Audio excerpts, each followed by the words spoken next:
ప్రధానంగా news cafe debate టాపిక్గా మనం చూస్తున్నది హస్తనలో ఏపీ సీఎం చంద్రబాబు టూర్కి సంబంధించి. ఏదైతే ఆంధ్రప్రదేశ్లో అధికారంలోకి వస్తే మొదటి 100 రోజుల్లోనే కీలకమైనటువంటి ఒక కార్యాచరణ మేము రూపొందించుకున్నాం. మొదటి 100 రోజుల్లో మేము వేసేటువంటి అడుగులే రాష్ట్రానికి భవిష్యత్తుకి ఏ విధంగా బాటలు వేస్తాయో మీరే చూడండి అని ఎన్నికల సందర్భంగా చెప్పినటువంటి దానికి సంబంధించి చంద్రబాబు వేగంగా కూడా అడుగులు వేస్తున్నటువంటి పరిస్థితి.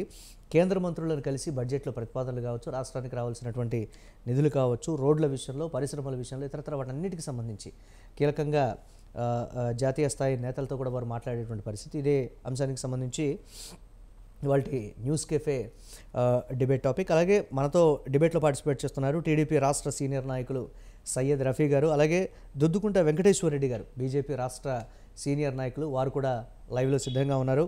ముందుగా రఫీ గారు నమస్తే అండి. నమస్తే. చంద్రబాబు ఢిల్లీ టూర్కు సంబంధించి ఎన్నెన్నో ఆశయాలతో ఎన్నికల్లో గెలిచిన తర్వాత ప్రజలు ఎదురు చూస్తున్నటువంటి పరిస్థితి. బడ్జెట్లో కంప్లీట్గా ఆంధ్రప్రదేశ్కి ఏమొస్తాయి, ఆంధ్రప్రదేశ్ ఎందుకంటే కీలకమైనటువంటి భాగస్వామి వేరు, కీలకమైనటువంటి భాగస్వామిగా చెప్పడం వేరు. సో ఇటువంటి పరిస్థితుల్లో అన్ని రాష్ట్రాలకు మించి కూడా మనం ఎక్కువగా ఆశించేటువంటి పరిస్థితులు ఉంటాయి. రాష్ట్ర ఆర్థిక పరిస్థితికి సంబంధించి పదే కూడా జాతీయ స్థాయి నేతలతో మాట్లాడించినటువంటి ప్రస్తుత పరిస్థితుల్లో ఏ మేర వస్తాయి, ఎంత మేర వస్తాయి, ఉన్నటువంటి ప్రాజెక్టులకు సంబంధించి, పరిశ్రమలకు సంబంధించి, రాష్ట్ర ఆర్థిక పరిస్థితికి సంబంధించి కూడా ఎంతో ఎక్స్పెక్టేషన్స్ ఉన్నటువంటి పరిస్థితి. ఎలా చూడాలి పర్యటనకు సంబంధించి? నమస్కారం మీకు, అలాగే వెంకటేశ్వర రెడ్డి గారికి, అలాగే స్వతంత్ర టీవీ వీక్షకులందరూ కూడా శుభోదయం. చంద్రబాబు నాయుడు గారు ముఖ్యమంత్రి అయిన తర్వాత మొట్టమొదటిసారిగా అధికార పర్యటన చేస్తున్నారు. సీఎం అయిన తర్వాత తొలి పర్యటన. మా ఆంధ్రప్రదేశ్ ప్రభుత్వానికి ఉన్నటువంటి ప్రాధాన్యతలు మీకు తెలిసింది. ఒకటి అమరావతి, 2 పోలవరం, 3 సంక్షేమ పథకాలు, కేంద్రం మ్యాచింగ్ గ్రాంట్స్ తో కలిపి వచ్చేటువంటి సంక్షేమ పథకాలు. ఈ 3 అంశాల మీద చంద్రబాబు నాయుడు గారు ప్రధానమంత్రితో, హోంమంత్రితో, ఆర్థిక మంత్రితో, ఇతర మంత్రులతో ఇవాళ రేపు ఢిల్లీలో మాట్లాడేటువంటి పరిస్థితి. ఖచ్చితంగా కేంద్రం ఇచ్చినటువంటి హామీ ప్రకారంగా పోలవరానికి నిధులు రాబడతాం, అలాగే అమరావతి పునర్నిర్మాణానికి నిధులు రాబడతాం, అందులో ఏం సందేహం. ఎందుకంటే మేము ఇవాళ కేంద్ర ప్రభుత్వంలో మేము కీలక భాగస్వామిగా ఉన్నాం. మాకు ప్రభుత్వంలో మంత్రి పదవులో లేకపోతే ఇతర పదవులో, ఆ పదవులో కాదు, మాకు ముఖ్యంగా రాష్ట్ర అభివృద్ధికి సంబంధించినటువంటి ఇదే మాకు తొలి ప్రాధాన్యం. మా హయాంలో పోలవరం పూర్తి చేసేస్తాం, అలాగే 2 సంవత్సరాల్లో అమరావతి పూర్తి చేసేస్తాం. ఆ తర్వాత Amaravati it is a long process. 9 నగరాలు నిర్మాణం అనేది 15 సంవత్సరాలు పడుతుంది. అది ఒక ప్రణాళికాబద్ధంగా ముందుకెళ్తుంది. కేంద్రం గతంలో 1500 కోట్లు ఇచ్చింది అమరావతి కోసం. ఆ తర్వాత జగన్మోహన్ రెడ్డి వద్దని చెప్పేసి ఉత్తరం రాశారు కేంద్రానికి. రాజధాని కోసం మీరు నిధులు ఇవ్వద్దని చెప్పేసి జగన్మోహన్ రెడ్డి రాసిన దాని మీద వాళ్ళు నిధులు ఇవ్వాల. అమరావతిలో రైల్వే స్టేషన్ కూడా ఏర్పాటు అవుతుంది, అది జంక్షన్ అవుతుంది. ఇటు నంబూరు నుంచి అటు తొండలగోపురం మధ్యలో దగ్గర నుంచి ఒక లైన్ సపరేట్ గా వస్తుంది. ఇటు ఈ 2 లైన్లు కలిపి అమరావతి ఒక రైల్వే స్టేషన్ అవుతుంది. భవిష్యత్తులో అది ఒక పెద్ద నగరం అవుతుంది, పర్యాటక కేంద్రం కూడా అవుతుంది. కాబట్టి ఈ 2 ప్రాజెక్టులు కేంద్ర సహాయం అవసరం.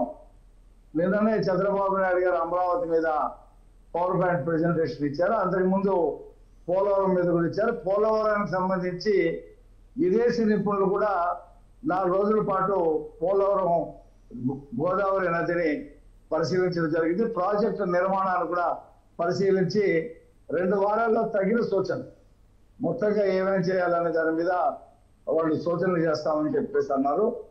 వాళ్ళు సమగ్రమైనటువంటి నివేదిక ఇచ్చిన తర్వాత ఆ నివేదిక ఆధారంగా పోలవరం పనుల్ని ముందుకు తీసుకెళ్ళడానికి మేము ప్రయత్నం చేస్తాం. అంటే ఆ స్థాయిలో నిధులు వస్తాయా, ఒక నిమిషం రఫీ గారు, ఆ స్థాయిలో నిధులు వస్తాయా అనేటువంటి ప్రశ్నకు సంబంధించి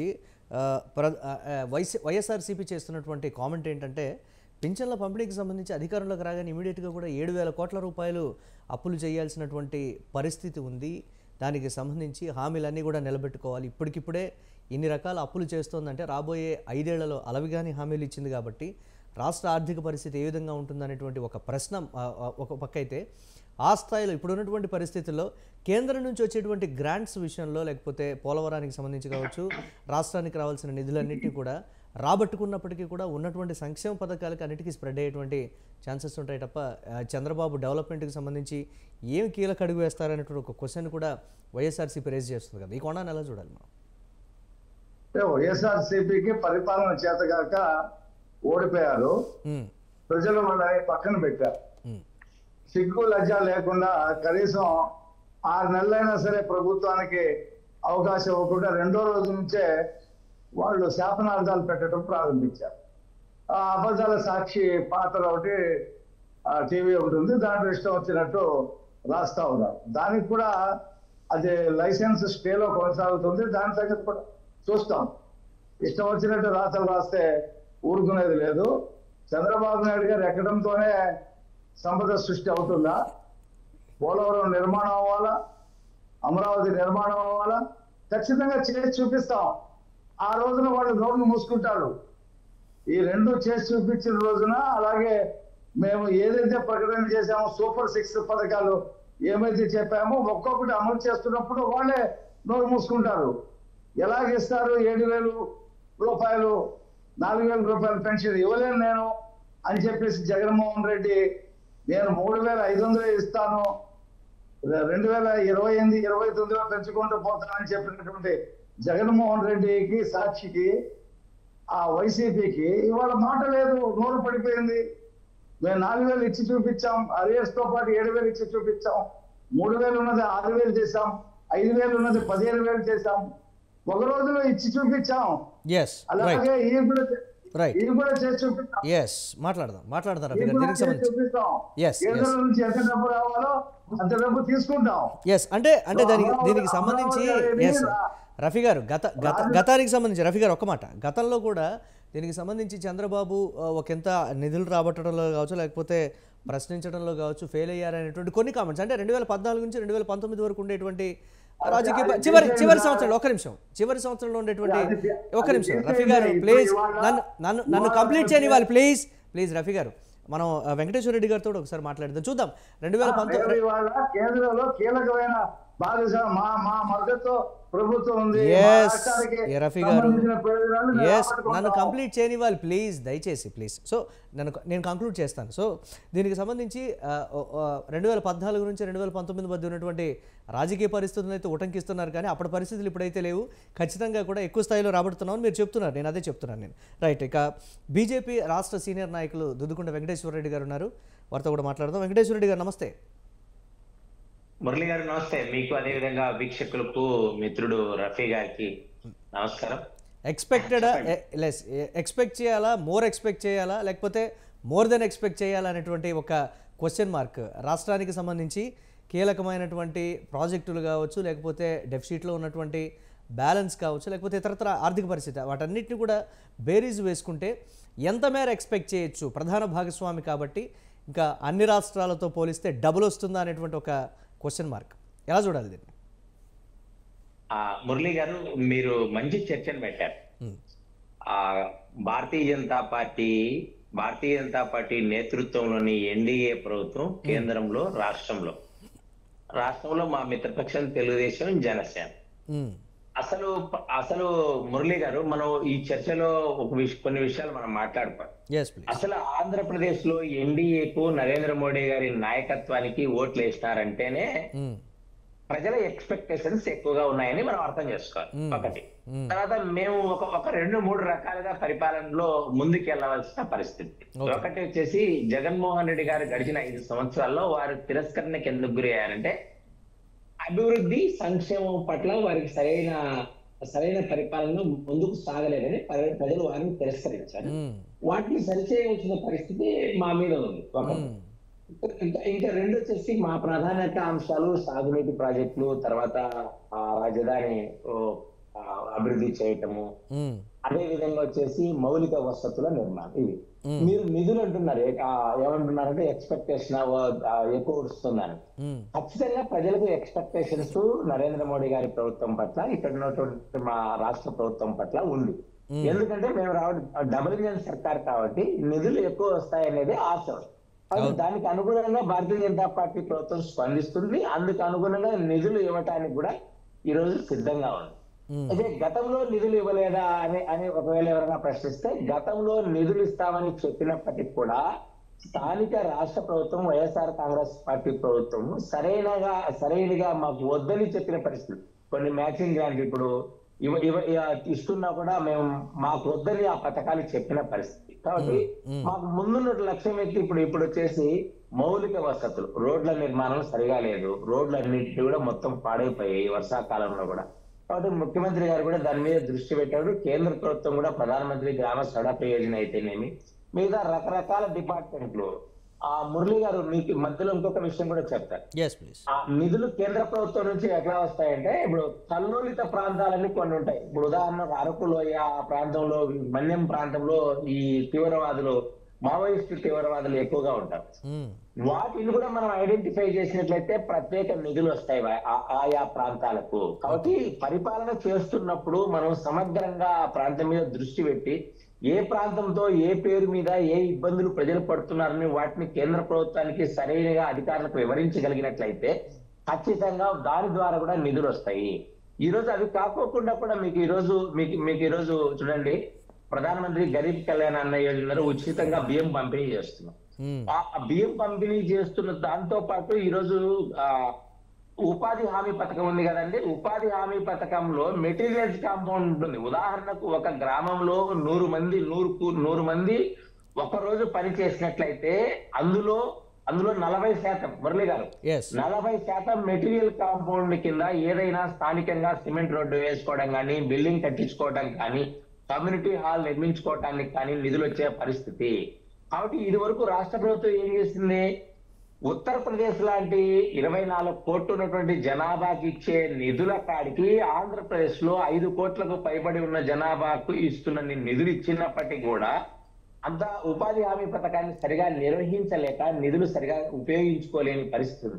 దీన్ని మా ప్రభుత్వం ఈ రోజు డబుల్ ఇంజిన్ సర్కార్ చక్కదిద్దుతుంది. ఖచ్చితంగా చక్కదిద్ది ఖచ్చితంగా ఆంధ్రప్రదేశ్ లో అభివృద్ధి అంటే ఏంది, నరేంద్ర మోడీ గారు దేశవ్యాప్తంగా ఏం చేస్తున్నారు, స్థానికంగా చంద్రబాబు నాయుడు గారి ప్రభుత్వం అభివృద్ధి అంటే ఎట్లా చూపిస్తుంది అనేదాన్ని ఖచ్చితంగా జగన్మోహన్ రెడ్డి ప్రభుత్వానికి, చంద్రబాబు నాయుడు గారి అంటే కూటమిలో, ఒక్క నిమిషం వెంకటేశ్వర రెడ్డి గారు, కూటమిలో ఉన్నటువంటి ప్రధాన భాగస్వామిగా చూస్తారా, లేకపోతే రాష్ట్ర ఆర్థిక పరిస్థితిని బట్టి చూస్తారా, లేకపోతే అన్ని రాష్ట్రాలతో పాటు ఈక్వల్గా ఇచ్చినట్లే చూస్తారా అనేటువంటి ఒక క్వశ్చన్ మార్క్. ఎందుకంటే ఈ పదవుల పంపకం విషయంలో కావచ్చు, లేకపోతే సరే అడిగారా అడగలేదా, ఎక్స్పెక్ట్ చేయలేదా, లేకపోతే పొలిటికల్ ఈక్వేషన్స్ అన్నీ కూడా కంట్రీ వైడ్గా పరిగణలోకి తీసుకున్నారా విషయాలు పక్కన పెడితే మాత్రం ప్రధానంగా మెతక వైఖరితోనే చంద్రబాబు ఉన్నారు కాబట్టి ఇచ్చింది తీసుకొని వస్తారు అనేటువంటి కొన్ని కామెంట్స్ కూడా ప్రతిపక్షాలు, రైట్, ప్రధాన పక్షాలు కూడా చేస్తున్నటువంటి పరిస్థితి ఉంది. సో ఈ కోణాన్ని ఎలా చూడాలి?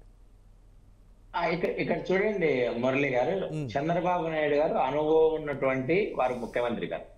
తర్వాత కేంద్రంలో కూడా ఇది వరకు ముఖ్యమంత్రిగా పనిచేసినటువంటి, ఇప్పుడు ప్రధానమంత్రిగా ఉన్నటువంటి వారు నరేంద్ర మోడీ గారు. కాబట్టి ఏ పేరుతో తీసుకొచ్చినా, తర్వాత ఉమ్మడి కూటమన్నా, తర్వాత ఎన్డీ అన్నా, తర్వాత రాష్ట్ర విభజన జరిగి నష్టపోయిందన్నా కూడా ఆంధ్రప్రదేశ్ కు ఎక్కువ నిధులు ఇవ్వాల్సిన అవసరం ఉంది. దీన్ని భారతీయ జనతా పార్టీ గుర్తించింది. ఇది మీ ద్వారా వెళ్ళాలి మురళి గారు. అయితే ఆంధ్రప్రదేశ్ కు నిధుల అవసరం ఉంది. ఈ 5 సంవత్సరాల్లో గానీ, గడిచిన రాష్ట్ర విభజన సందర్భంలో గానీ ఈ ప్రాంతంలో రాజధాని లేదు, సరైన మౌలిక వసతులు లేవు, తర్వాత పెద్ద పారిశ్రామికవేత్తలు కూడా ఈ ప్రాంతానికి రావడానికి అవకాశం ఇప్పుడిప్పుడే మొదలవుతుంది. కాబట్టి వీటన్నిటిని దృష్టిలో ఉంచుకొని ఏ పథకం కేటాయించినప్పటికీ కూడా ఆంధ్రప్రదేశ్ కు మిగతా రాష్ట్రాలతో కాకుండా కొంత మెరుగ్గా అందించడానికే భారతీయ జనతా పార్టీ నేతృత్వంలోని ఎన్డీఏ కేంద్ర ప్రభుత్వం సహకరిస్తుంది. ఆంధ్రప్రదేశ్ అభివృద్ధికి కట్టుబడి ఉంది. ఆంధ్రప్రదేశ్ అభివృద్ధి పట్ల భారతీయ జనతా పార్టీ యొక్క చిత్తశుద్ధిని గతంలో గాని, ఇప్పుడు గాని, భవిష్యత్తులో గాని ఎప్పుడు శంకించాల్సిన అవసరం లేదు. కాబట్టి రానున్న రోజులలో అభివృద్ధి అనేది పరిగెడుతుంది. అదే విధంగా డబుల్ ఇంజిన్ సర్కార్ యొక్క ఫలితాలను ఆంధ్రప్రదేశ్ యొక్క ప్రజలు ఖచ్చితంగా వాళ్ళు గతంలో ప్రభుత్వాన్ని ఇప్పుడున్న ప్రభుత్వాన్ని బేరీజీ వేసుకొని ఖచ్చితంగా అభివృద్ధి అనేది జరుగుతుందనే దాన్నే వారు గమనిస్తారనేది మురళీధర్ మీ ద్వారా తెలియజేస్తున్నారు.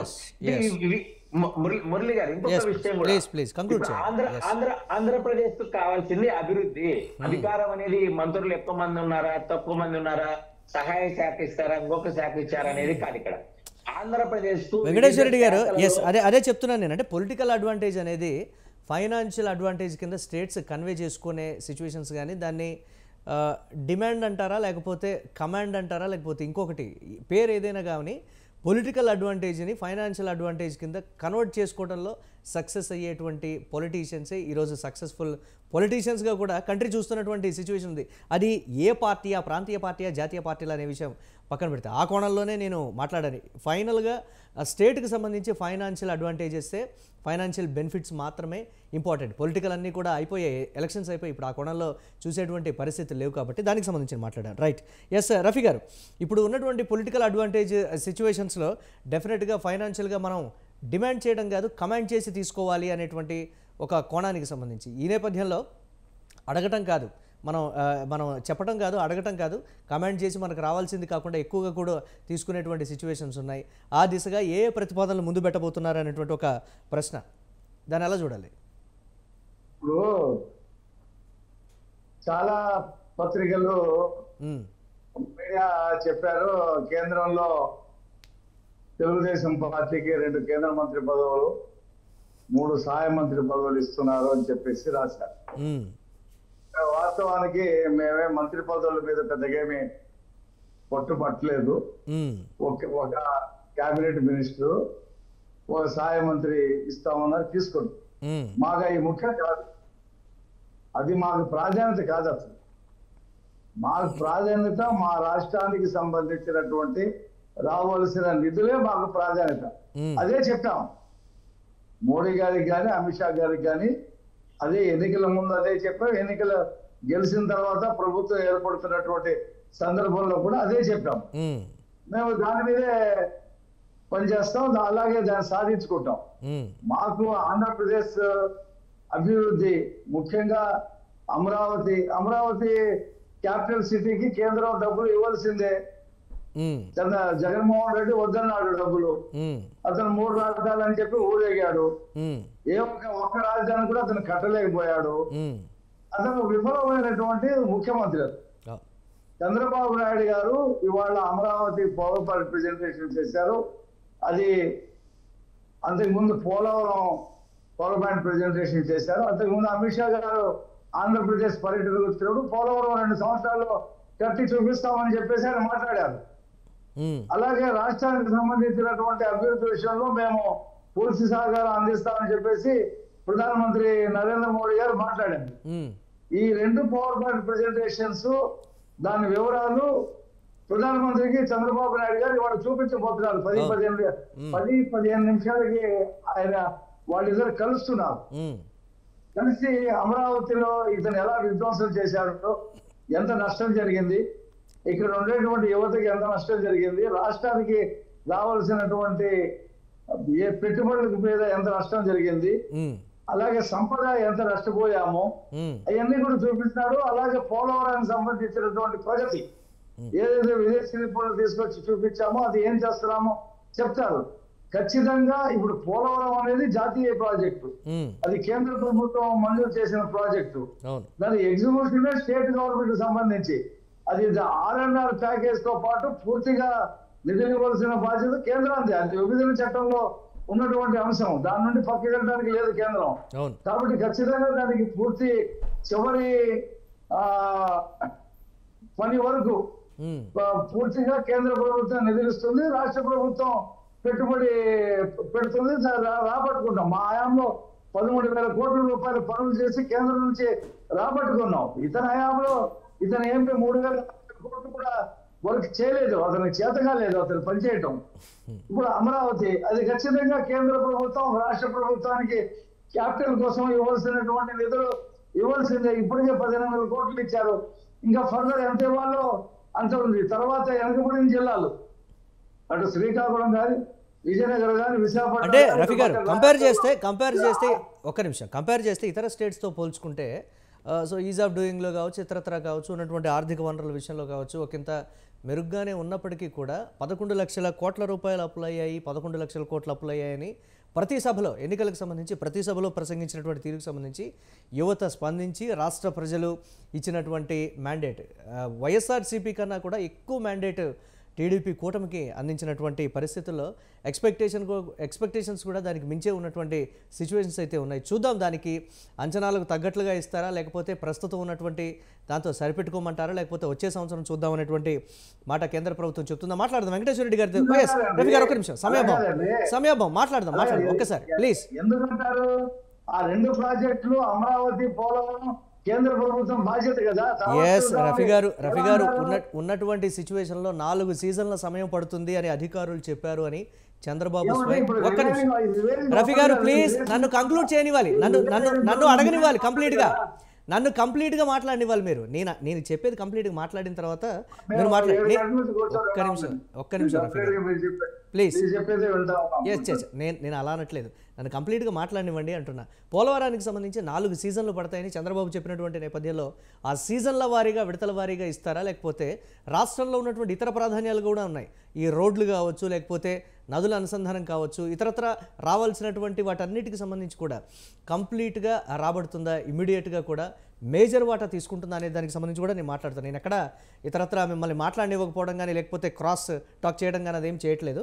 ఎస్ వెంకటేశ్వర రెడ్డి గారు ఫైనల్గా ఒక రాష్ట్ర నేతగా బీజేపీకి సంబంధించి రాష్ట్ర నేతగా మీరేం చెప్తారు? అంటే ఏ విధంగా ఎక్స్పెక్టేషన్స్ ఉంటాయంటారు? మీకు ఉండేటువంటి ఎంతో కొంత సమాచారం మేరకు రాష్ట్ర నాయకత్వానికి ఈ మేర రాబోతున్నాయి, ఈ మేర ఇమ్మీడియట్గా కూడా ఈ డిపార్ట్మెంట్కి సంబంధించి ఊరట లభించబోతోంది అనేటువంటి ఒక క్లారిటీ అయితే ఉండే సిచ్యువేషన్స్ ఉన్నాయి కదా, దానికి సంబంధించి ఏం చెప్తారు మీరు?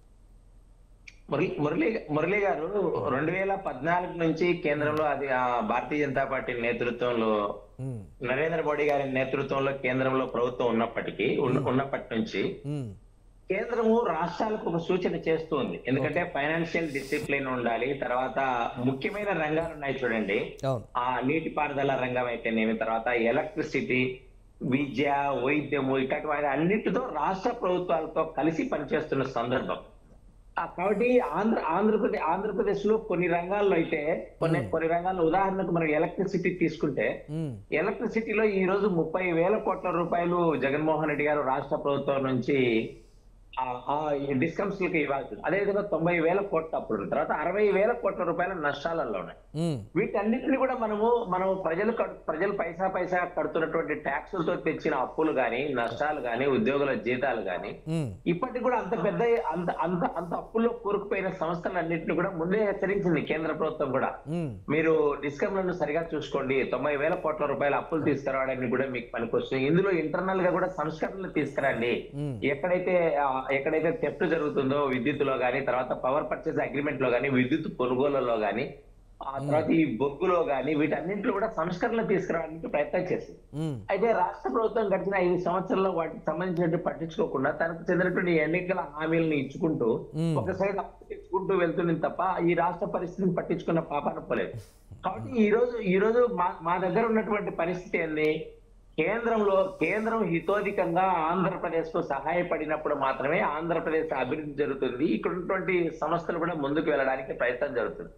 అదేవిధంగా మీకు కేంద్రం ఇచ్చినటువంటి విద్యా సంస్థలలో వాటిలో కొన్ని రకరకాల స్థాయిలలో ఉన్నాయి, కొన్ని ముందుకు వెళ్ళడం లేదు, కొన్ని అటుగా లేదు. ఉదాహరణకు మంగళగిరిలో ఉంది. చివరికి మంగళగిరిలోకి సంబంధించిన జగన్మోహన్ రెడ్డి గత ప్రభుత్వం మున్సిపాలిటీ నుంచి నీళ్లు ఇవ్వడానికి ఛార్జ్ చేసింది, విపరీతమైన ఛార్జ్ చేసింది. కాబట్టి ఒకవైపు కేంద్రం సహాయ సహకారాలు అందించినప్పటికీ కూడా గతంలో అంటే ఇక్కడ గత ప్రభుత్వం మీరు గత ప్రభుత్వానికి సంబంధించి మీరు చెప్పారు కాబట్టి గత ప్రభుత్వం రాష్ట్రాలకి ఇచ్చినటువంటి నిధులు కావచ్చు, రాష్ట్ర నాయకత్వం చెప్తున్నప్పటికీ కూడా ఎందుకు ఆ స్థాయిలో కేంద్ర ప్రభుత్వం నిధులు ఇచ్చినప్పటికీ కూడా రాష్ట్రంలో ఎందుకు ఈ పరిస్థితి ఉంది, కానీ ఆ విషయం ఎందుకు బయటకు రాలేదనేటువంటి ఒక మీమాంస అయితే ఉన్నటువంటి పరిస్థితి ఉంది. Right, thank you Venkateswara Reddy గారు, రఫీ గారు మార్నింగ్ న్యూస్ కెఫే డిబేట్లో పార్టిసిపేట్ చేసినందుకు. ఇది ఇవాల్టి morning news cafe. Keep watching స్వతంత్ర.